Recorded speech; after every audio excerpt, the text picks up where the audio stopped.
साधना करते करते आज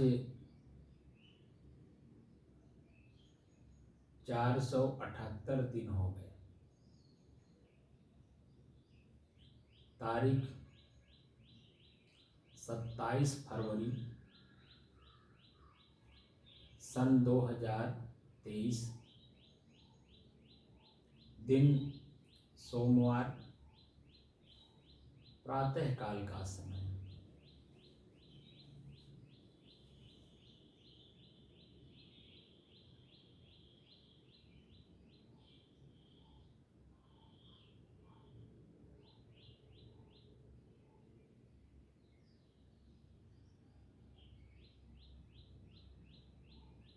आज मन में हमारे एक प्रश्न उभरा।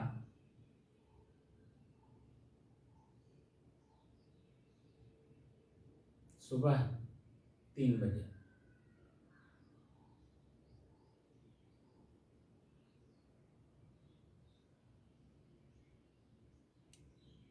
कि प्रज्ञावान और ज्ञानवान में क्या अंतर है।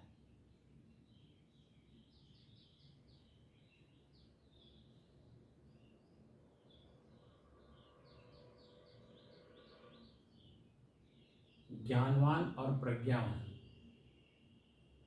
राम अवतार बाबू जी सर। क्या आपको पता है नहीं सर, ज्ञानवान और प्रज्ञावान में क्या अंतर है? नहीं पता। अभी जैसे ही मैं दूसरे शब्द का प्रयोग करूंगा तो आप तुरंत कहेंगे जानता हूं।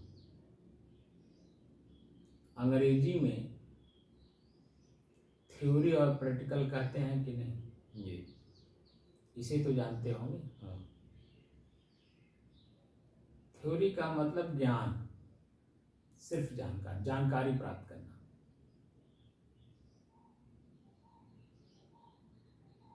और प्रैक्टिकल का मतलब प्रज्ञा,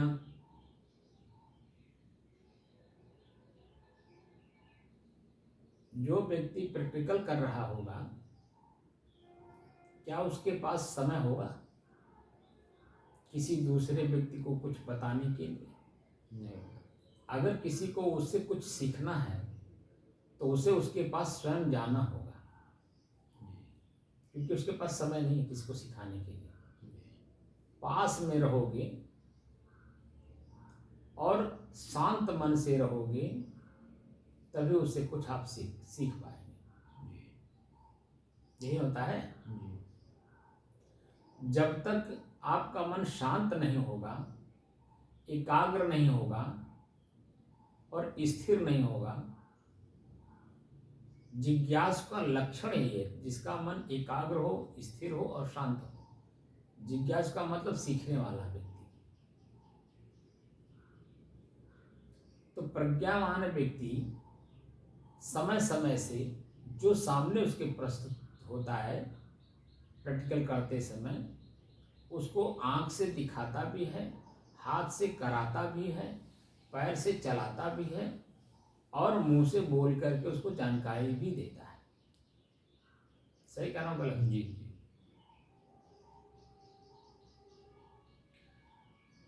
तो आज जो जैसे ही मन में मेरे उत्पन्न हुआ, मैंने ट्विटर पे लिखा इसे। और क्या लिखा जरा सुनिए मैं क्या लिखा।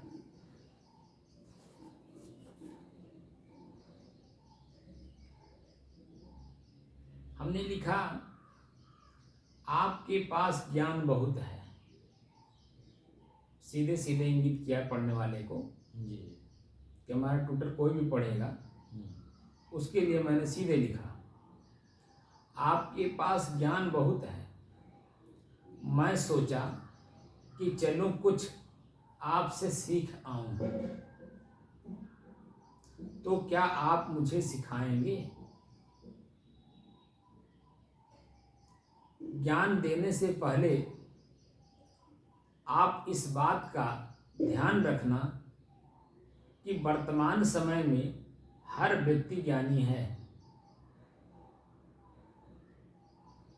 ज्ञान वही व्यक्ति दूसरे को दे सकता है जो प्रज्ञावान हो। क्या आप प्रज्ञावान हैं?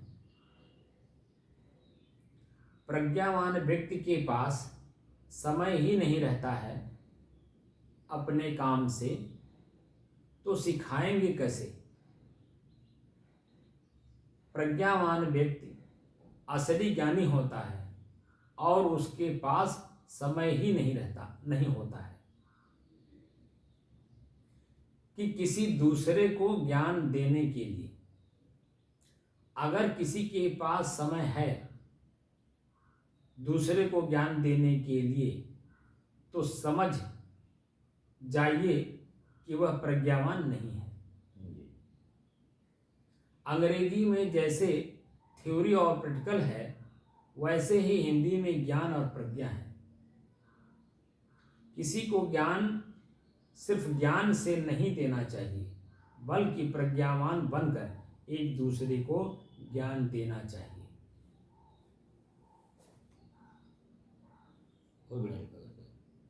क्योंकि जब तक आप प्रज्ञावान नहीं हैं, जिज्ञास जिस चीज को चाह रहा है वह उसे नहीं मिलेगा, तो अंदर अंदर परेशान होता है और अपना समय सिर्फ बर्बाद समझता है कि मेरा समय बर्बाद हो रहा है। और समय बर्बाद करने के लिए कोई व्यक्ति आपके पास नहीं आ रहा है। आपके पास समय पर्याप्त है, आप अपना समय बर्बाद कर सकते हैं। लेकिन जो सीखने आया है वह अपने समय की कीमत को समझ रहा है कि मेरा कीमती समय जा रहा है, क्योंकि वर्तमान समय पुनः मुझे मिलेगा नहीं। जो समय मेरा जा रहा है वह समय मुझे पुनः मिलेगा नहीं। और जब मैं इस समय को खो दूंगा तो इस समय का जो कीमत है वह आगे हमें इसका फल कैसे मिलेगा। तो जो जिज्ञासु होता है वह आपके पास जाता है। वह खुद भी ज्ञानी है, ऐसा नहीं है ज्ञानी नहीं है, लेकिन प्रज्ञावान नहीं है। प्रज्ञावान का मतलब उसके पास सीखने का कोई साधन नहीं है। वो आपके पास आता है साधन के द्वारा प्रयोग करने के लिए आता है। जैसे कोई बालक LLB कर लिया तो कानून के मामले में जानकार हो गया कि नहीं? लेकिन क्या जानकार हो जाने से डायरेक्ट अगर किसी दिन कचहरी में गया और डायरेक्ट जाकर के जज के सामने अपना बहस करने लगे, प्रस्तुतिकरण करने लगे, तो क्या वो कर पाएगा? नहीं कर पाएगा। तो उसके लिए क्या करना होता है? पहले सीखना पड़ेगा। तो वह सीनियर के साथ प्रैक्टिस करता है, प्रतिदिन सीखता है कुछ न कुछ।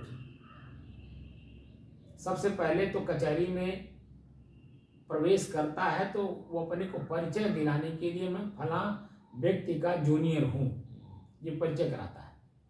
दूसरे वो फाइल होता है। तीसरे मुंशी से पूछ के काम करता है। गुरु जी जो सिखाते हैं वो तो सीखना ही होता है। गुरु जी के अलावा जो मुंशी उनका है, मुंशी क्योंकि काफी समय से है, तो जितना उसको जानकारी है उतना जानकारी इस बच्चे को नहीं जो LLB करके आया है।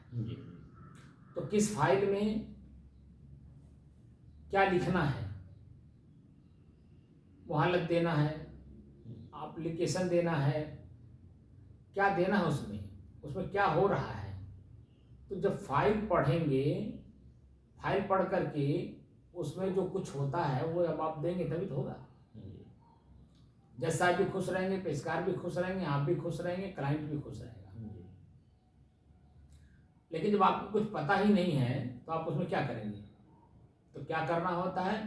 प्रैक्टिस करना होता है सीनियर के साथ, क्योंकि उनके पास जो हम ज्ञान हमारे पास है तो संसाधन नहीं है, लेकिन उनके पास ज्ञान भी है और संसाधन भी है।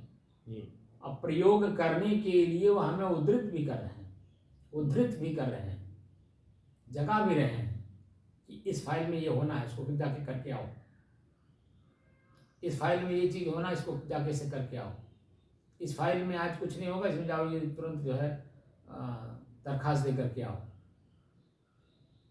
मोहलत दे करके आओ। वो डेली कुछ न कुछ सीखता है। और जितने दिन वो गुरु के पास शांत मन मार करके नहीं, शांत मन से, एकाग्र मन, स्थिर मन और शांत मन से जितना ही वो रहता है, उतना ही प्रतिदिन कुछ न कुछ सीखता है। अभी वर्तमान में बच्चों को सीखने की कला तो नहीं देख रहा हूँ, पहले के लोग सीखने की कला जानते थे, तो दिन भर जो करते थे वह शाम को डायरी में नोट करते थे। अपना एक डायरी बनाए थे पर्सनल, वो अपने डायरी में नोट करते थे कि आज मैंने गुरुजी से क्या सीखा, कौन से शब्द का प्रयोग किस फाइल में हुआ, वह शब्द का प्रयोग वो सीखते थे।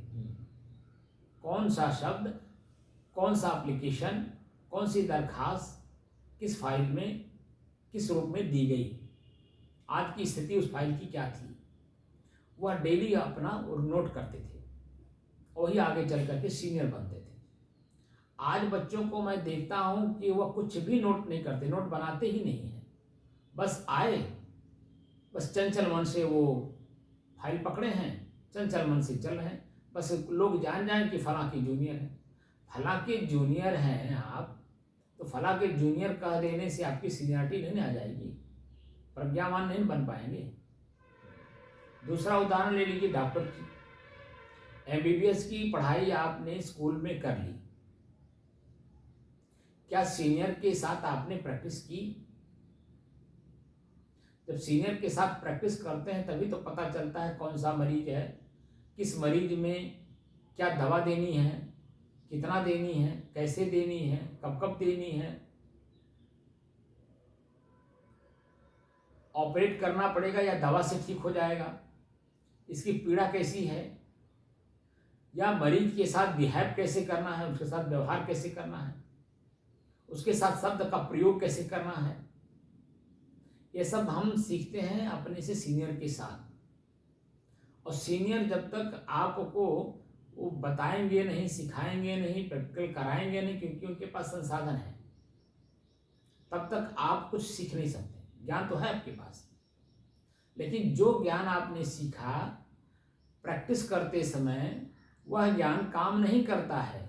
जो पहले आपने सीखा खाली थ्योरी, खाली किताबों में पढ़ा, वो जो वर्तमान का सिचुएशन है उसमें और किताब के पढ़ाई में, दोनों में जमीन आसमान का अंतर दिखाई देता है। सही है ना?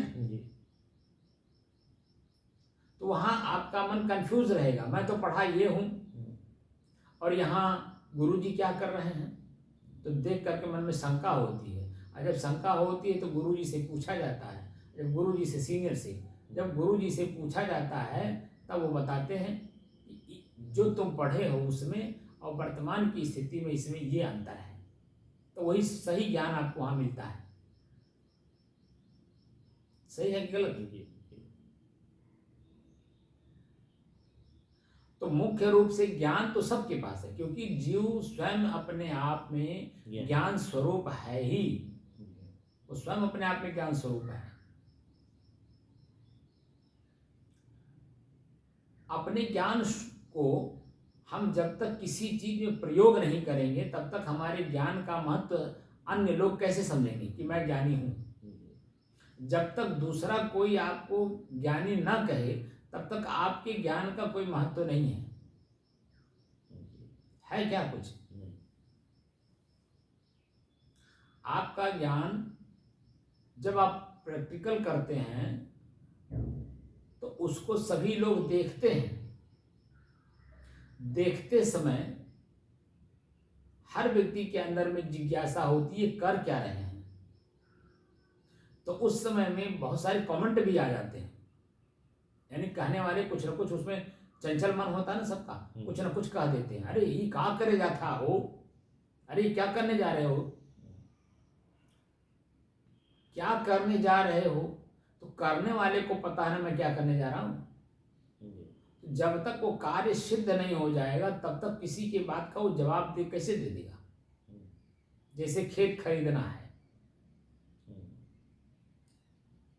खेत खरीदना है या लड़की का शादी करना है, जब तक कार्य प्रत्यक्ष दिखाई ना दे तब तक जो माता पिता हैं या मतलब शादी करने वाले जो माता पिता हैं या खेत खरीदने वाला जो किसान है, वो किसी से अपनी बात कहता है क्या? नहीं, वो नहीं रखता है। लेकिन जब वो समय आ जाता है तो उसका सभी लोग आनंद लेते हैं कि नहीं? वो सबको उसका आनंद देता है कि नहीं? लेकिन अगर वो कह करके जाए कि मैं जा रहा हूँ लड़की के लिए लड़का देखने, तो क्या वो लड़का देख पाएगा? देख भी लेगा तो क्या उसे अपने दामाद के रूप में उसे स्वीकार कर पाएगा?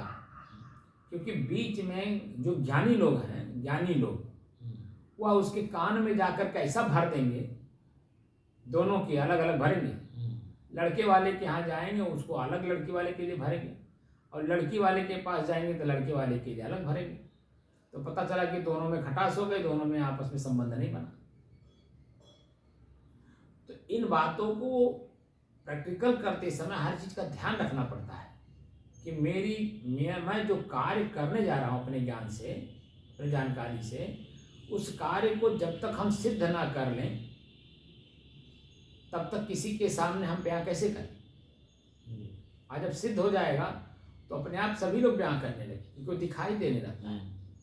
खेत खरीदा आपने, बैनामा होते समय कोई जान पाता है? सिर्फ वही जानता है जो आप जिसको जनाना चाहते हैं। दो गवाह चाहिए, एक लेखक चाहिए, एक रजिस्ट्रार चाहिए। रजिस्ट्रार के ऑफिस के लोग जानते, बस।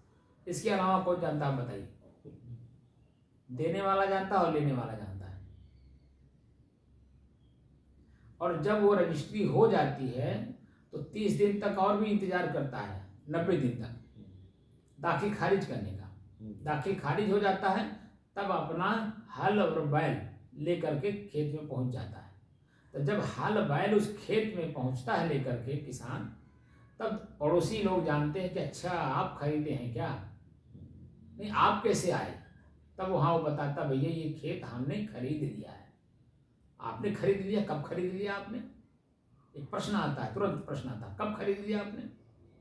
अरे भैया खरीद लिए हैं, अब यह खेत मेरा हो गया, अब मुझे कुछ बोना है इसमें, आपके पड़ोसी बन करके रहना है हमें, तो पड़ोसी में आपस में प्रेम भी होना चाहिए। तब वो बताता है कि फला दिन में हमारी रजिस्ट्री हुई, फला दिन तक दाखिल खारिज हुआ, दाखिल खारिज होने के बाद अब पहला फसल बोने के लिए मैं आया हूँ। तो सभी लोग, पूरे गांव के लोग जान जाते हैं कि नहीं? लेकिन जब तक काम नहीं हो जाता है अपने मन के अनुसार, तब तक क्या वो किसी से कुछ कहता है? नहीं।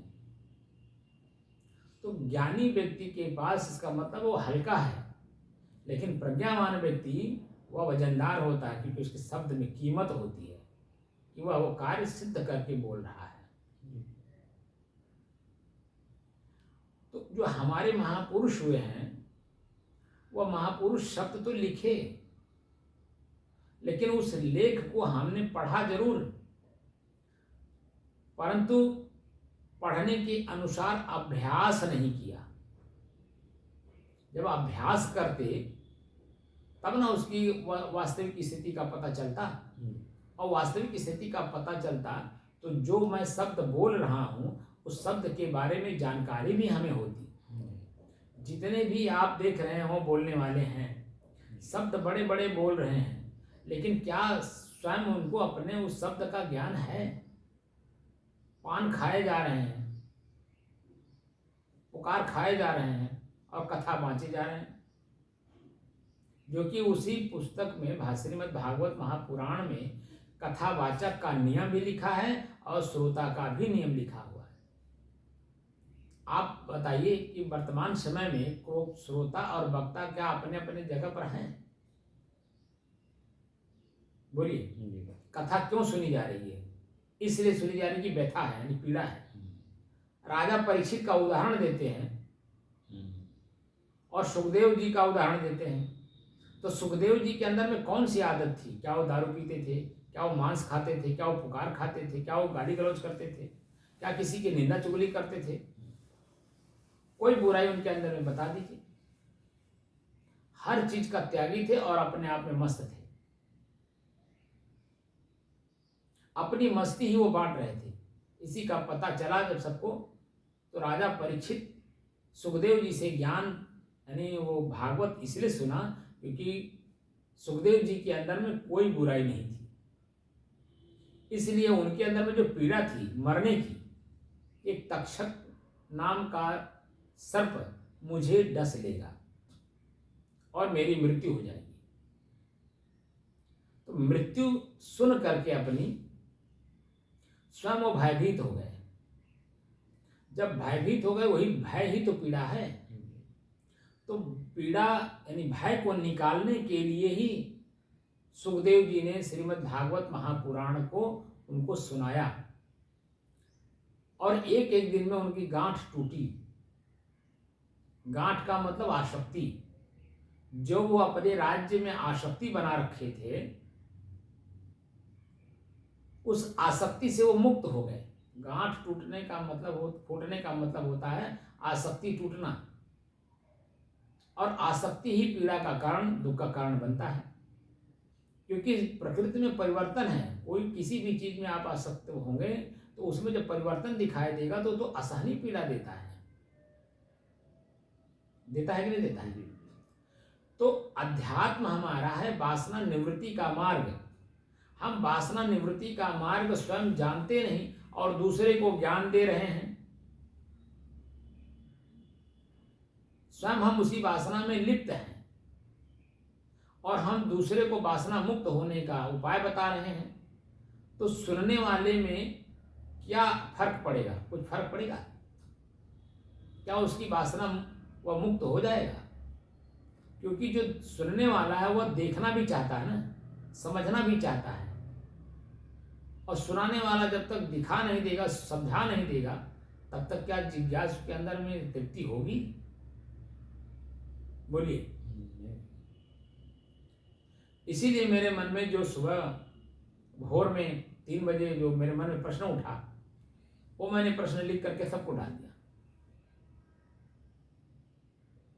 हमने कहा देखें किसकी क्या प्रतिक्रिया आती है। जब प्रतिक्रिया आएगी तब तो तर्क करके उनसे जानने की कोशिश करेंगे हम भी। भाई आप प्रज्ञावान हैं तो मैं आपके पास आ करके सीखना चाहता हूँ, क्योंकि वह वस्तु आपके पास होगी जो मैं सीखना चाहता हूँ। तो जब तक हम प्रैक्टिकल नहीं करेंगे आपके साथ, आप प्रैक्टिस वाले हो और मैं तो निठल्ला हूँ, मेरे पास तो कुछ है ही नहीं। मैं आपके पास आकर के आपके ही संसाधन से उसको प्रयोग करके मैं सीखूंगा। तो क्या वो प्रयोग करके सिखाने का समय है आपके पास? आप सिखा पाएंगे? भाई हम भी तो चाहते हैं ना, निठल्ला है एकदम।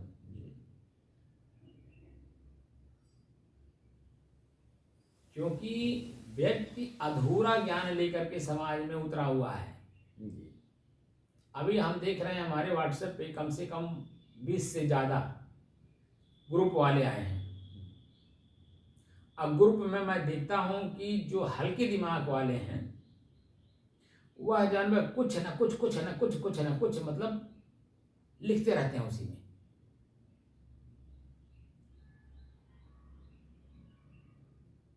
और अपने आप को बहुत बड़ा ज्ञानी बनते हैं और जानकारी कुछ नहीं है।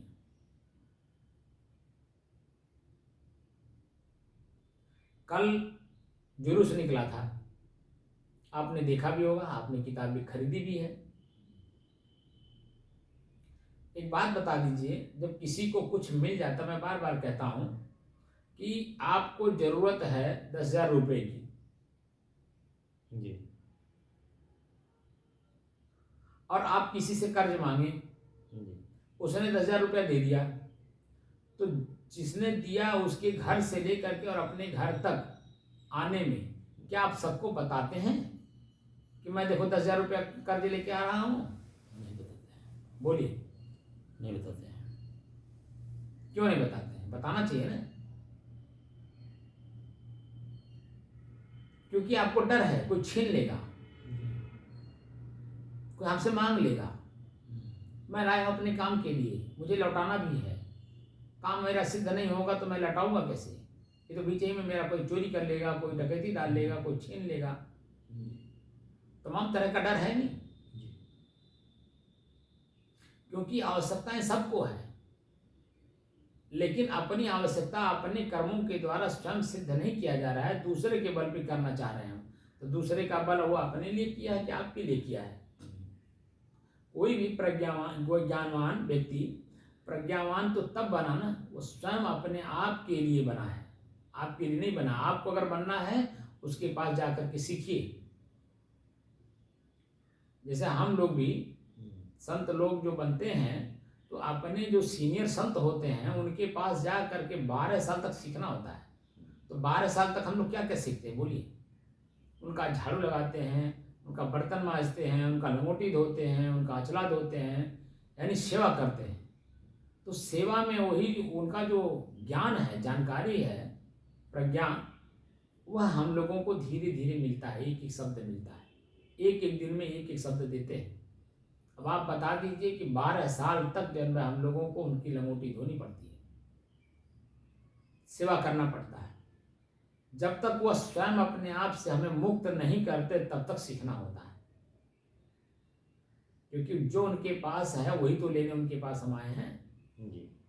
और जब तक वो उनके पास है तब तक हमको उनके पास रहना पड़ता है। जब वो हमें दे देते हैं, जना देते हैं, दिखा देते हैं, प्रयोग करके उसमें अनुभव करा देते हैं, तब जब हम संतुष्ट हो जाते हैं, हमारी संतुष्टि को जब वो देख करके संतुष्ट हो जाते हैं, तब कहते हैं कि अब आप प्रज्ञावान हो गए। तभी तो दीक्षा देते थे, अंत में दीक्षा दी जाती थी। दीक्षा देने का मतलब है उसके नियम में चलने का पूर्ण भाव बताया जाता था कि जो आज आपने प्राप्त कर लिया, अब इसके आगे हमारे पास जो था हमने दे दिया, अब इसके आगे मेरे पास कुछ नहीं है। लेकिन इसका नियम है, जो इस नियम से चलोगे तो स्वयं सुरक्षित रहोगे और ये ज्ञान भी सुरक्षित रहेगा और आपका जीवन ही सुरक्षित हो जाएगा। और जब आप सुरक्षित हो गए तो आपका परिवार, आपका शरीर, आपका परिवार, आपका समाज सब सुरक्षित रहेंगे। लेकिन जब आप इसे असुरक्षित करेंगे, इन चीज़ों का पालन करेंगे, तो तुरंत ही असुरक्षित हो जाएगा। असुरक्षित व्यक्ति किसी की सुरक्षा कैसे प्रदान कर सकता है? इसीलिए सुरक्षित व्यक्ति पहले स्वयं की सुरक्षा करता है, तब दूसरे की सुरक्षा देता है। स्वयं असुरक्षित हो जाए तो दूसरे को सुरक्षा देके क्या करेगा? तो हमको स्वयं को जानना है, मैं कौन हूं। अब मैं कौन हूं को जानने के लिए सबसे पहले विवेक शब्द का प्रयोग करना है। तो विवेक शब्द को कैसे प्रयोग करेंगे? तो सबसे पहले अपने आप से प्रश्न पूछिए, ये शरीर मैं हूं या ये शरीर मेरा है? जब तक इसका उत्तर आपको ना मिल जाए कि शरीर मेरा है कि मैं हूं, तब तक इस प्रश्न को बार बार अपने अंदर में उद्धृत करिए, यानी जगाइए कि आखिर मैं कौन हूं? क्या मैं शरीर हूं?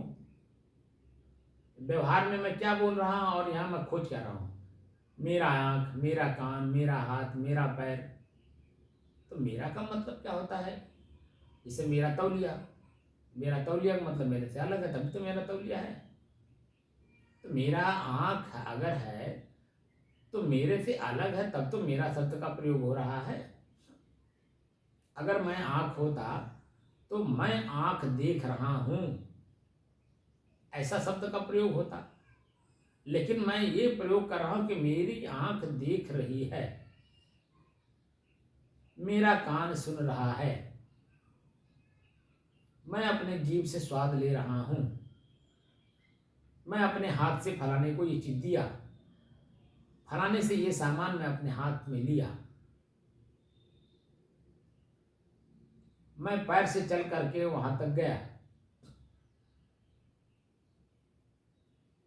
तो शब्द का जो प्रयोग हो रहा उसमें क्या, जब गंभीरता से अध्ययन करते हैं तब पता चलता है ये सब मेरे हैं, मैं नहीं हूं। तब प्रश्न होता है कि मैं कौन हूं? तब वहां पे जो हमारे ऋषि ईश्वर और भगवान शब्द का प्रयोग किया है, तो वहाँ ये शब्द प्रयोग होता है कि भगवान और ईश्वर में अंतर क्या है, किसे कहते हैं भगवान, किसे कहते हैं ईश्वर, ये कब कहाँ कैसे प्रयोग होता है।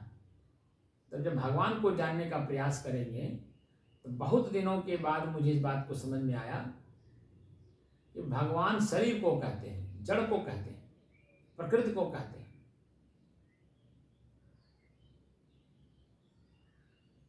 और चेतन को जानने का साधन है ईश्वर, यानी अपना ही श्वास अपने से अलग है, इसको पहले परिपूर्ण करिए। जैसे ही अपना श्वास अपने से अलग महसूस हुआ, वैसे ही सारी हमारे शरीर की जो इंद्रियां हैं वो सब अलग अलग महसूस होने लगेंगी। और जैसे ही अलग अलग महसूस होने लगी तो कब किस इंद्री का प्रयोग करना है, कितना करना है, कैसे करना है, किस रूप में करना है कि नहीं करना है, ये पूरा का पूरा ज्ञान हो जाता है। और जब हम उसको अपने जीवन में उतारते हैं तो पता चलता है कि जो मैंने दृश्य देखा वो दृश्य ही मेरा मन बन गया, और वह दृश्य ही मैं बाद में उसके पश्चाताप में डूब रहा हूँ, उसको याद कर रहा हूँ, स्मरण कर रहा हूँ, ख्याल कर रहा हूँ।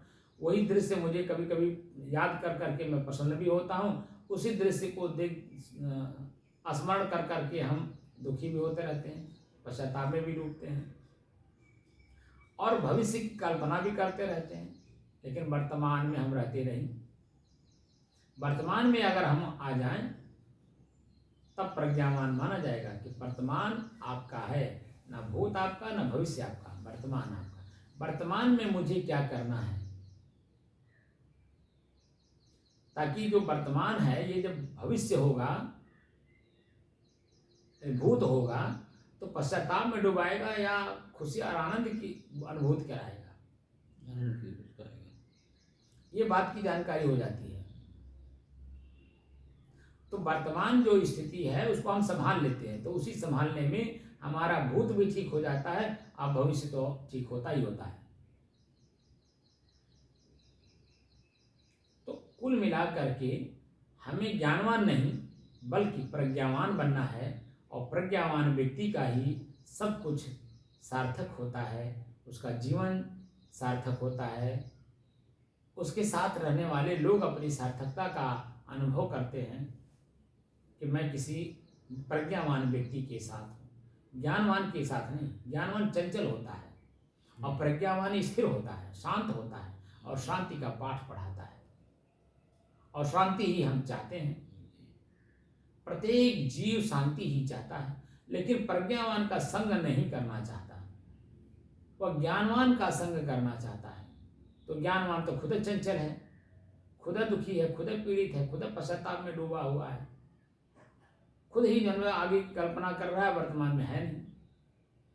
तो आपको कैसे शांत करेगा, कैसे एकाग्र करेगा, कैसे स्थिर करेगा, क्योंकि खुद चंचल है। इसलिए मेरा सभी लोगों से अनुरोध है कि प्रज्ञावान बनने का प्रयास करिए। ज्ञान तो आपके पास है ही, उस ज्ञान का धरातल पर उतार करके जो सही ज्ञान है, सही जानकारी है, उसको अपने जीवन में धारण करिए। आधारण करके अपने मन को एकाग्र करिए, स्थिर करिए और स्वयं में अपने आप में शांति का अनुभव करिए, क्योंकि ये मन मेरा है, मैं मन नहीं हूँ। ज्ञान मेरा है, ये ज्ञान मैं नहीं हूँ। मैं जिस दिन अपने ज्ञान में, स्वयं में, स्वतः में स्थिर हो जाऊँगा, सब चीज़ें हमसे अलग हैं ये समझ में आ जाएगा। और यही आप गुरुओं के पास जा कर के सीखने का प्रयास करते हैं, लेकिन लग जाता है जब आप बाद में पश्चाताप में डूबते हैं तब। तो पश्चाताप में न डूबिए, वर्तमान में रहिए। जो आपका है या जो आपके पास किसी का है, वही देने वही लेने आप आएंगे, जाएंगे, उनसे मिलेंगे, वह चीज़ें वो प्राप्त कर लेगा, खुश हो जाएगा, आपको मिल जाएगा, आप खुश हो जाएंगे। तो खुश होने मात्र से शांति नहीं मिलती है। शांति शब्द बहुत बड़ा शब्द है, खाली कहने के लिए नहीं है। शांति में मोक्ष, कैवल्य, समाधि सब शांत हो जाता है। न समाधि रह जाती है, न कैवल्य भाव रह जाता है, यथास्थिति कुछ नहीं रह जाती, जो आप हैं वही रह जाते हैं, बस वही शांति है। तद्रूप, तद्भव और तदाशीत। तो तद्भव तद्रूप तक तो चलना होता है, लेकिन तदाशीत हो जाने के बाद हमारी मंजिल वही है, वहीं रुक जाना होता है। और जब तक आप रुकते नहीं हैं तब तक जो चले हैं आप उसमें विश्लेषण नहीं करेंगे। आप विश्लेषण नहीं करेंगे तो जीवन का जो सार्थकता है वो आपको अनुभव होगा नहीं। जीवन की सार्थकता है स्वयं के घर में स्वयं को स्थापित करना। स्वयं का मेरा घर क्या है? स्वरूप स्थित, स्वयं स्थित हो जाना, तदासीत हो जाना। साहिब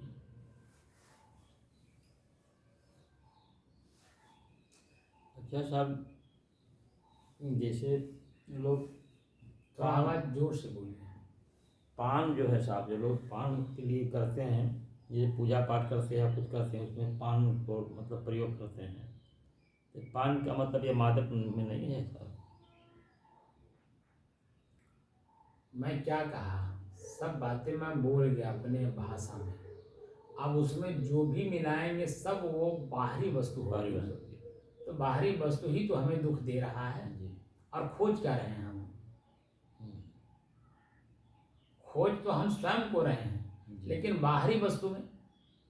तो बाहरी वस्तु का जो आनंद है, जो दुख है, जो सुख है, वह तो प्रयोग करने के बाद मालूम होगा ना। जितने पान खाने वाले लोग हैं, तो जो पान कथा सत्संग में प्रयोग हो रहा है वह प्रयोग प्रतिदिन कर रहा है, तो क्या उससे वो भाव में आ गया हो? ये तो वो पान जो है मतलब ठाकुर को भी चढ़वाते हैं कि ठाकुर को पान चढ़वाइए, इलायची चढ़वाइए, लौंग चढ़ाइए। तो अब आप समझ लीजिए कि जो चढ़वाने वाला है उसके अंदर में जो जो मन में कल्पना है वो सब उसमें चढ़वा रहा है। वो उसको सही कह रहा है, सही है, चढ़ाइए। तो चढ़ाने वाले को तो चाहिए ना, जैसे चढ़वाने वाला जी। तो अपने से स्वयं से तो मांग नहीं रहा कि हमको दीजिए, लेकिन ठाकुर जी क्या खाते हैं? क्या कुछ नहीं। तो ठाकुर जी का माध्यम बना करके वो चढ़वाने वाला स्वयं के लिए चढ़वा रहा है ना। स्वयं की चढ़वा करके रख देता है, तो फेंक दिया जाता है ले जा करके। नहीं नहीं, वो तो जो चढ़वाता है उसका हो जाता है। अब वो न ले जाए तो बात अलग है। नहीं, जब चढ़वा करके खाते हैं उसको ले जाकर फेंकवा देते। नहीं नहीं, वो चढ़वाया जाता है वो ले जाने के लिए। तंबोल वो तो उनके मन की चंचलता है, चलता। वो फेंकवाते हैं। वो फेंकवाया नहीं जाता है, वो सब प्रयोग करने वाली वस्तु है। इसका मतलब है दिमाग से हल्का व्यक्ति है जो फेंकवा रहा है। जी। वह जो है प्रसाद में बांट दिया जाता है या ले जाया जाता है। तो चढ़वाने वाला चढ़वाया है इसलिए कि वो ले जाएगा। जी। तो जब नहीं ले जा रहा है तो उसको प्रसाद में बंटवा देना चाहिए, क्योंकि वो शुद्ध वस्तु है ना, फेंकने वाली वस्तु तो है नहीं। जी। लौंग इलायची कीमती चीज है, जी। बाजार में कीमत उसकी रहा है, तो आप उसको मिट्टी में फेंक रहे हैं, किसी के मुंह तक नहीं जा रहा है, उसका सदुपयोग नहीं हो रहा है, तो आपका दिमाग हल्का है कि नहीं? इसीलिए तो मैं कह रहा हूँ कि प्रज्ञावान बनिए, ज्ञानवान नहीं।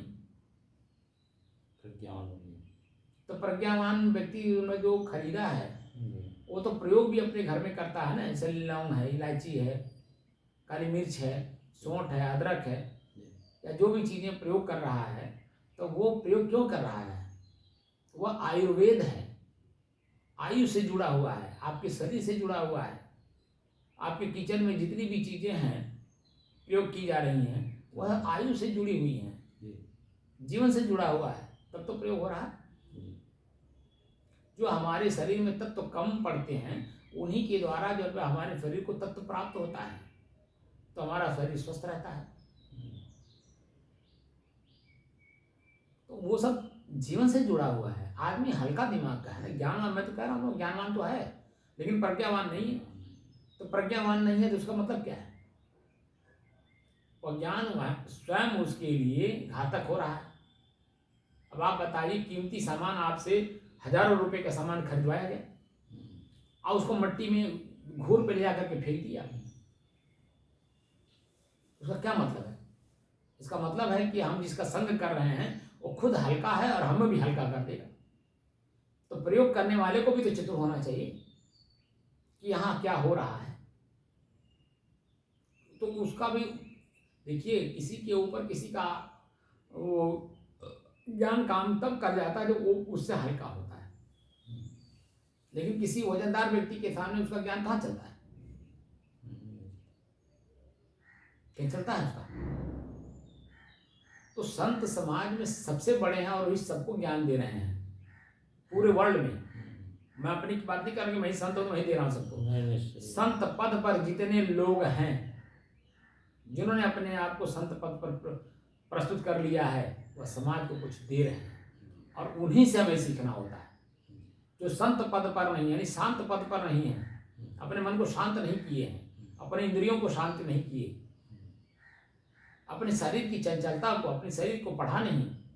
क्रोध कब उत्पन्न हो रहा है, लोभ कब उत्पन्न हो रहा है, तो क्रोध उत्पन्न होने से हमको, क्रोध अग्नि का रूप है और अग्नि जहाँ प्रज्वलित होती है वहाँ सब जला के खाक कर देती है। तो हमारी जानकारी को, हमारा क्रोध ज्ञान को क्रोध जो है जला के खाक कर देता है कि नहीं। हम जब प्रयोग करते हैं क्रोध का तो उसमें में देखिए क्या, हम लाठी डंडा भाला फंसा ईंटा पत्थर कुछ भी चला देते हैं। तो हम स्वयं जल रहे हैं तभी तो दूसरे को जला रहे हैं। जलाने का मतलब दूसरे को दुख दे रहे हैं।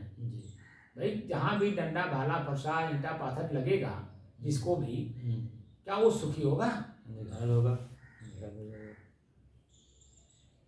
वो तो दुखी ही होगा ना। इसका मतलब है कि हम जो दुख, हमारा जो दुख है, हम अपना दुख हम अपना स्वयं जान नहीं पाए और अपना दुख हम दूसरे के ऊपर डाल दिए, तो वो दुखी होगा तो आपको क्या छोड़ेगा। तो हमें क्या करना चाहिए, हमें अपने शरीर को पहले कंट्रोल करने की शैली सीखना होता है। आँख देखना है, कितना देखना है, कब देखना है, कैसे देखना है, कितना देखना है, कब देखना है कि नहीं देखना है। देखने के बाद भाव क्या उत्पन्न हो रहा है, लोभ जग रहा, शक्ति आ रही है, ईर्ष्या आ रही है, जलन आ रहा है, निंदा करने का मन कर रहा है, इनके बाद उनके पास करने का, उनके बाद उनके पास करने का मन, क्या मन में आ रहा है, उत्पन्न क्या हो रहा है। लेकिन जब जानेंगे तभी तो उसको प्रयोग करेंगे, तो जानेंगे ही नहीं तो प्रयोग कैसे करेंगे। तो हमारे महापुरुष हम लोगों को स्वयं को जानने की शक्ति दे गए हैं। स्वयं को हम जानते नहीं, इसीलिए हम उनकी उनकी उनकी उनकी उनकी उनकी करके जा रहे हैं, बहस की जा रहे। बहस करिए, सार्थक करिए। जैसे बहस करते हैं वकील, तो अपने क्लाइंट को बचाने के लिए करते हैं। भले जानते हैं कि हमारा क्लाइंट गलत है, लेकिन फिर भी जज के सामने बहस करते हैं और साबित करना चाहते हैं कि हमारा क्लाइंट दोषी नहीं है, फंसाया जा रहा है। शब्द का प्रयोग करते हैं, लेकिन जज भी सबकी सुनता है मौन होकर के, और सुन करके जो एविडेंस पाता है उसी पे निर्णय करता है। तो एविडेंस में आप देख लीजिए कितना चीजें प्रयोग करते हैं। क्या तुरंत फाइल आपने पुटअप की, क्या तुरंत दूसरे दिन डिसीजन दे देते हैं? जो कि फाइल जिस दिन दाखिल की जाती है, दाखिल करते समय ही जज को मालूम हो जाता है कि इसमें क्या है, सच और गलत उसी दिन मालूम हो जाता है फाइल दाखिल करते ही। लेकिन क्या तुरंत वो डिसीजन दे देते हैं? उसका परीक्षण करते हैं, और परीक्षण में एविडेंस देखते हैं। परीक्षण कर लिए, एविडेंस देख लिए, उसी आधार पर आप दोषी हैं कि नहीं वो वक्त बताता है, आपको मुक्त कर देते हैं। और अगर एविडेंस है, अब लाख कहिए कि मैं दोषी नहीं हूं, तो दोष मुक्त नहीं करेगा, कि कर देंगे। तो कुल मिलाकर के दोषी हम स्वयं हैं, स्वयं को जानते नहीं हैं, स्वयं को जानना नहीं चाहते हैं। जो स्वयं को जनाना चाहता है उसको हम दुश्मन मान लेते हैं। तो जब आप स्वयं को जो जनाने वाला व्यक्ति उसको दुश्मन मान लेंगे तो आप जानेंगे कैसे अपने आप को? क्योंकि वो मीठा नहीं बोलेगा, वो कड़वा बोलेगा, ताकि उसको तीर की तरह लगे। जब तीर की तरह शब्द लगता है तो स्वयं में प्रश्न उठता है, क्या बोल रहे हैं, क्यों बोल रहे हैं, किस लिए बोल रहे हैं, क्योंकि बोली में रहस्य क्या है। तो स्वयं में प्रश्न जागृत होता है, और जब स्वयं में प्रश्न जागृत होता है तो व्यक्ति सुधरता है, उसका प्रश्न का उत्तर ढूंढता है। और अगर शब्द का चोट नहीं लगा तो सरकार बड़ी से बड़ी चीज़ों को मैंने जो दोषी व्यक्ति है उसको सुधारने में लगी है। उसके पास एक से एक हथियार सुधारने के, लेकिन क्या सुधारा आदमी? और संत के पास तो कुछ नहीं है, लेकिन एक शब्द जैसे बोलते हैं उसके अंदर में जागृति आती है। जैसे अंगुलीमाल को महात्मा बुद्ध ने कहा, जब महात्मा बुद्ध को अंगुलीमाल ने कहा कि ठहरो, तो महात्मा बुद्ध ने शब्द का प्रयोग किया, मैं तो ठहरा हूं, तू कब ठहरेगा? जैसे उसके कान में ये शब्द पड़ा कि मैं ठहरा हूं, तू कब ठहरेगा, जागृति आई, क्या ठहरना। तब उन्होंने उसके कर्म के बारे में बताया, तुम कर्म कर रहे हो, क्रिया कर रहे हो, आज तुम शक्तिशाली हो, दूसरे को दुख दे रहे हो, कल तुम कमजोर होगे।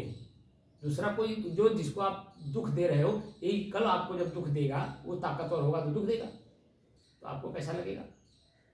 तो क्रम जो आप कर रहे हो, कर्म क्रम में बदल करके कर रहे हो कि कल उसने आपको मारा था तो आज आप मार रहे हो, आज आप मार रहे हो तो कल वो मारेगा, ऐसे क्रम चलता रहेगा, क्रम में बदल जाएगा। तो आज हम आपको गाली दे रहे हैं, ताकतवर हैं, कल आप हमको गाली देंगे क्योंकि कल आप ताकतवर होंगे। हम आपको जो दिए रहेंगे वही तो कल लेने के अधिकारी हैं। तो जो संत प्रवृत्ति का व्यक्ति है, शांत प्रवृत्ति का व्यक्ति है, वह तौल करके बोलता है, तौल करके देखता है, तौल करके सुनता है, तौल करके काम करता है, क्योंकि उसे प्रतिक्रिया में मिलना है, वही मिलना है जो वो दे रहा है। तो हम अच्छी चीज क्यों न दें, हम बुरी चीज क्यों दें? तो अच्छी चीज और बुरी चीज को समझना भी तो जरूरी होता है, कैसे दे देंगे? तो जब हम जान जाते हैं कि ये अच्छी है, ये बुरी है, तो देना है कि नहीं देना, ये भी प्रश्न आता है। उसको इसकी आवश्यकता है कि नहीं? आवश्यकता है तो ले जाए, ना आवश्यकता हो तो क्यों ले जाए, क्यों हम दे उसको? हम क्यों वाहवाही लूटे उसको दे करके? हमारा मन तो कहता है इसको दे दो, लेकिन क्या उसके अंदर में जिज्ञासा है उसको लेने के लिए? क्या इसको मैंने तौला, जो मैं दे रहा हूँ उसके काम की है या नहीं, वो प्रयोग करेगा कि नहीं? काम का हो, प्रयोग करने की चीज हो, उसे संतुष्ट होता हो, तब तो दे दीजिए। और फिर दूसरी बात है जिज्ञासा उसकी, जिज्ञासा का मतलब प्रश्न, वो क्या मांग रहा है? अगर मांग रहा हो तब तो तुरंत देना चाहिए, क्योंकि उसकी आवश्यकता है, आवश्यकता है तभी तो मांग रहा है, तुरंत देना चाहिए।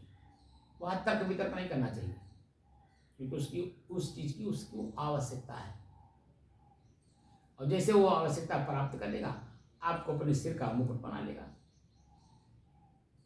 कोई व्यक्ति किसी के सिर मुकुट कैसे बनता है, सम्मानित कैसे होता है? सम्मानित होने से मुकुट कैसे होता है? जब अपने अनुकूल उसे देख लेता है तब। जैसे हम गलती किए, हम अपने गुरु को क्यों, हम संत लोग कहते भी हैं, जो मतलब वैसे जिज्ञासु लोग होते हैं, वो कहते हैं कि जब हम अपने शरीर के जो ऊपर का चमड़ा है निकाल करके जूता बना करके अगर हम गुरु को पहनाएं, ये भी कम होगा। ऐसा क्यों कहते हैं? क्योंकि जो गुरु दे रहे हैं, जो मैं चाह रहा हूं वही, जो मैं चाह रहा हूं वही वो दे रहे हैं। और जैसे जैसे हम पाते जाते हैं, उनके मुरीद होते जाते हैं, तो हम गलती करते हैं उनके साथ, वो गलती क्षमा करते हैं, और क्षमा करके अपनी चीज हमारे कान में डालते हैं, हमारे आँख के सामने प्रयोग करते हैं।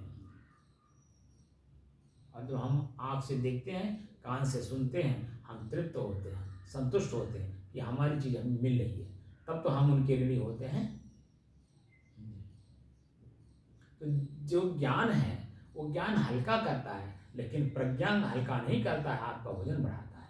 तो प्रज्ञावान बनिए, न कि ज्ञानवान। ज्ञान तो आपके पास है ही है, कहाँ आप ज्ञान की कमी कहाँ है? आंख ने देखा तुरंत आप बोल दिए, कार्य कहाँ उठा ले, क्योंकि वो आपका वो टार्च रखे हैं, टार्च वो उठा रहा, अब तुरंत बोल दिए कार्य कहाँ टार्च उठाओ थे, क्यों उठा रहा, प्रश्न कर दिए। और जो कि देख रहे हैं कि बच्चा है, बच्चा तो जो अनजान होता है, वो जानना चाहता है क्या। बच्चे को क्या पता है, बच्चा तो उसको प्रयोग रखा है, उठाता है, हाथ से उठाता है, आंख से देखता है, तो उसके मन में प्रश्न होता है क्या है। उसको प्रेम से बताने की जरूरत है। टार्च है, अंधेरे में काम आता है। अंधेरे में आप कहीं जाएंगे तो टार्च आपको आगे आगे प्रकाश देगा, पीछे पीछे आप अपना काम कर लेंगे, चल करके, देख करके। तो उसको अंधेरे में प्रयोग कराया जाता है, दिखाया जाता है, तो उसके दिमाग में अच्छी बातें फील होती हैं। लेकिन जैसे कार्य शब्द का प्रयोग हुआ, तो कार्य का मतलब कहाँ, वो भी तो आप ही कह रहे हैं। आपको अगर कोई कार्य कहे तो आपको कैसा लगता है, तो उस जीव को भी तो कार्य का शब्द कान में गया तो क्या सोचेगा, आपको कौन सा वजन देगा। तो वहाँ बहुत, यही तो मैं कह रहा हूँ कि 3 पूर्ण होते हैं, रजोगुण, तमोगुण, सतोगुण। तो सतोगुण व्यक्ति जो होता है वो उत्तम शब्दों का प्रयोग करता है। भैया,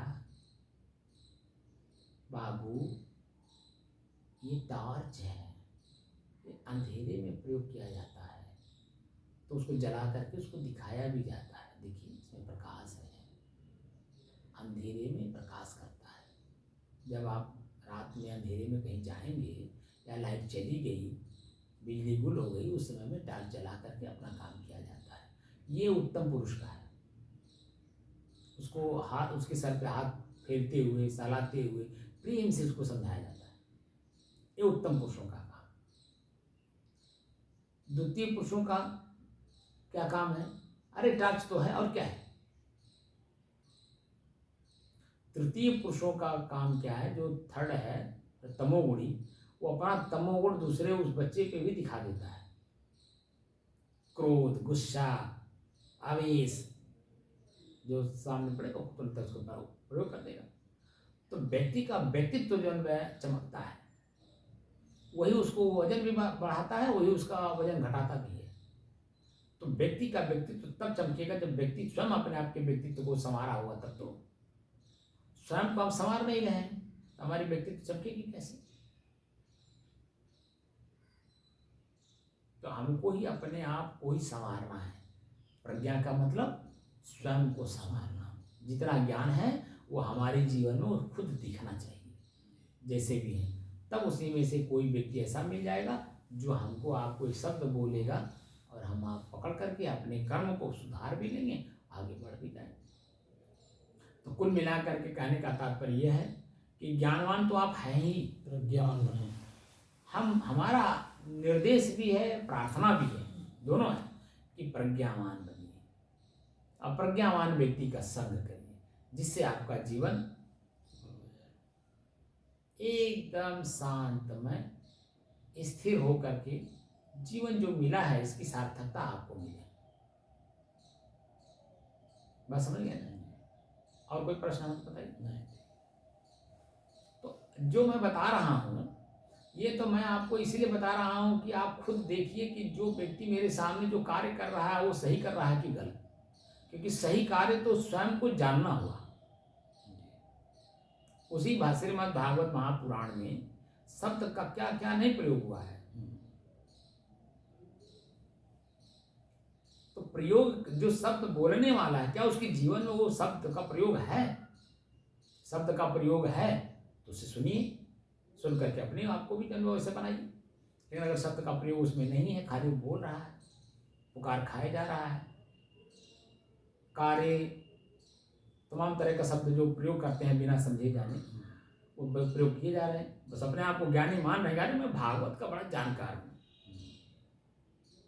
वैसे उस दिन मैंने बताया कि पंडित जी आए तो कह रहे हैं कि मैं रामायण का विशेषज्ञ हूँ, और बोल रहे हैं तो अपने शब्द जो भूल जा रहे हैं।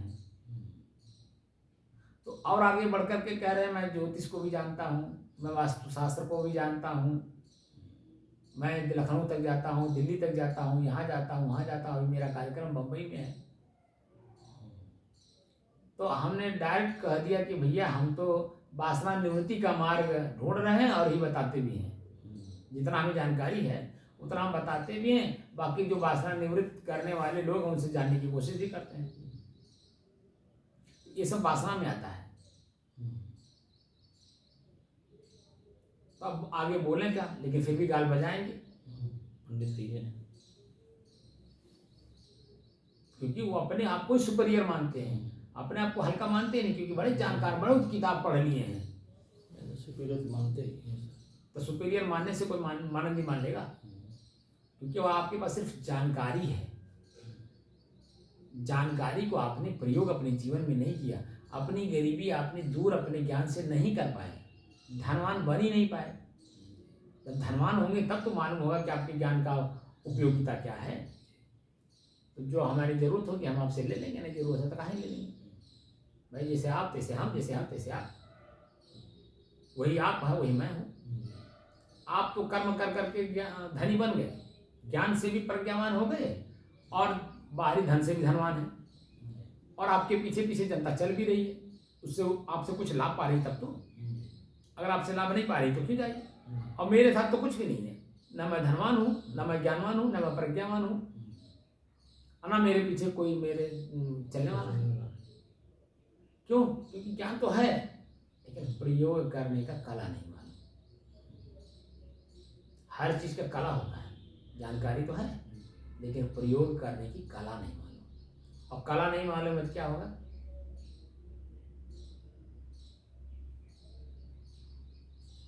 कला नहीं मालूम तो करेंगे कैसे? करेंगे, लेकिन जो होना चाहिए वो नहीं होगा, उल्टा हो जाए। जैसे मैं पूछता हूँ लपसी और हलवा में क्या अंतर है, तो बनाने का फर्क है, तभी तो वो लपसी और हलवा है। हलवा बनाने का भी अपना नियम है, पढ़ाया जाता है होम साइंस में। होम साइंस में हर चीज पढ़ाया जाता है और प्रैक्टिकल भी कराया जाता है होम साइंस में। लेकिन जब मैं पूछता हूँ हलवा बनाने का कला बताओ, तो मेरे ऊपर ही हंसते हैं। अरे गैस जला दीजिए, कढ़ाई रख दीजिए, तेल डाल दीजिए, सूजी डाल दीजिए, भून लीजिए, पानी डाल दीजिए और चीनी डाल दीजिए, मेवा डाल दीजिए, तैयार। इतना तो जो स्कूल नहीं पढ़ रहा उसको भी पता है, लेकिन आप स्कूल पढ़ रहे हैं, होम साइंस एक सब्जेक्ट है, क्यों पढ़ाया जा रहा है? प्रश्न है ना। इसलिए पढ़ाया जा रहा है कि बनाने की कला सिखाई जा रही है। जैसे सूजी बनाना है, हलवा बनाना है, तो सूजी लगेगा ना कि आटा लगेगा? हलवा अगर बनाना है तो सूजी लगेगी। हलवा के लिए सूजी ही उपयुक्त है ना, पूरे वर्ल्ड में मालूम है, सबको मालूम है कि सूजी से ही हलवा बनता है। तो सूजी है कितना है, मात्रा का तुरंत प्रश्न कर लिए, कितना है? 100 ग्राम है। 100 ग्राम सूजी में घी या तेल कितना पड़ना चाहिए? 100 ग्राम ही पड़ना चाहिए। उसको कितने इनपुट में हमें कढ़ाई पे भुनना है, आग पर भुनना है, तो कितने आग के इनपुट पे? तेज गैस हो, मध्यम गैस हो या स्लो गैस हो? तो पहले कढ़ाई को गर्म करने के लिए, तेल को गर्म करने के लिए आप फुल गैस खोल करके कर सकते हैं, लेकिन जैसे ही तेल गर्म हो गया, कढ़ाई गर्म हो गई, उसका इनपुट कम हो जाएगा, क्योंकि अब आप सूजी डालने जा रहे हैं। तो सूजी डाल करके आप चलाते नहीं रहेंगे तो वो काला कर देगा। बादामी रंग आप चाहते हैं ना, काला नहीं चाहते हैं। तो काला ना हो उसके लिए आप बार बार कढ़ाई को, वो सूजी को चलाते रहेंगे जब तक, और मध्यम आंच कर देंगे, यानी मीडियम आंच। जो फास्ट था उसको मीडियम कर देंगे, या जितनी उसकी आवश्यकता होगी उतनी करेंगे। और आपकी आंखें उसी पे रहेंगी, आपके हाथ उसी पे रहेंगे जी, अलग आप ताक नहीं सकते जब तक वो भुन ना जाए। और उसके बाद उसमें पानी कितना पड़ना चाहिए? 100 ग्राम सूजी में पानी कितना पड़ना चाहिए? कम से कम आधा लीटर या 400 ग्राम तो होना ही चाहिए। और वो पानी कैसा पड़ना चाहिए, ठंडा या गर्म? तो गर्म पानी पड़ना चाहिए। और पानी गर्म करते समय चीनी उसी में पड़ जाना चाहिए, और पानी वो भी खौलता हुआ होना चाहिए, सिर्फ गर्म ही नहीं होना चाहिए, खौलता हुआ होना चाहिए। जब उसमें आप पानी डालेंगे तो जो खौलता हुआ पानी है तो सूजी को खिला देता है। ठंड पानी डालेंगे, जरा सा भी हल्का पानी रहेगा तो उसको देखिए आप टाइट कर देता है, सूजी के दाने को टाइट कर देता है, खिलता नहीं है, मुलायम नहीं होता है। तो जो सिस्टम बना हुआ है वो प्रयोग करके दिखाया भी तो जाता है। तो कुल मिलाकर के जो ज्ञान है, ज्ञान तो है सबको, खाने का ज्ञान सबको है कि अच्छा अच्छा हो, लेकिन क्या बनाने का भी कला मालूम है? जो विशेषज्ञ होता है उसी को पकड़ करके लाया जाता है, बुलाया जाता है, भंडारी हम हैं। पहले माँ बहन बेटियों को जो है इज्जत से दूसरे की माँ बहन बेटियों को अपने घर में अपनी माँ बहन बेटी समझ करके बुलाया जाता था भोजन बनाने के लिए। होशियार है हमें। होशियार है, होशियार का मतलब क्या है? उसको प्रयोग करने का कला मालूम है, प्रयोग करने का कला मालूम है, काम भी कर रही, सबसे बात भी कर रही है, और भोजन ऐसा बना दी कि सब वाह वाह कह रहे हैं। इसीलिए उसको प्रज्ञावान कहा जाता है, उसका आदर होता है। ठीक है ना? तो मेरा कहना है कि प्रज्ञावान बनिए, ज्ञानवान नहीं। ज्ञान तो है ही आपके पास, ज्ञान का प्रयोग करके देखिए उसको, तब हमें एकाग्रता आएगी, उसी में स्थिरता दिखाई देगा, उसी में आपकी शांति का अनुभव भी होगा। मेरा मन शांत है या नहीं, जो प्रयोग करेंगे, है ना? तो मेरे कहने का मतलब है कि ज्ञानवान कम प्रज्ञावान बनने का कोशिश करिए, ताकि ये जो जीवन है, इस जीवन की सार्थकता कुछ समझ में आए। साहिब।